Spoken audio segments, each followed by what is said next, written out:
কমবে, অথবা অতিরিক্ত জ্বর, অতিরিক্ত ঠান্ডা এগুলো হলে কমবে। এখন প্লাটিলেট আছে 2,43,000, খুব ভালো আছে। হিমাটোক্রিটও ভালো আছে।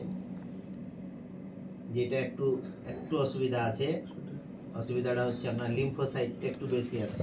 বেশি বলতে একটু ঘুমটুম হাবিজাবি হচ্ছে না ঠিক মতো। তো এটা কি তাহলে? এটা হচ্ছে 20 থেকে 50 পর্যন্ত হচ্ছে নর্মাল রেঞ্জ। এটার মধ্যে থাকতে আপনার 50ই আছে, মানে ব্যাপারটা বুঝছেন, মানে লাস্ট যেটা আপনার ওটাই আছে। এটা যদি আরো বেশি বাড়তে থাকে তাহলে কোনো না কোনো অসুখে ধরবে। তখন কমা দরকার না? হ্যাঁ, কমাইতে হবে। যে জিনিসগুলো আমরা দেখি এখানে, যেটা আমরা ইসোনোফিল কাউন্ট দেখি হচ্ছে যে আপনার কোল্ড অ্যালার্জি আছে কিনা।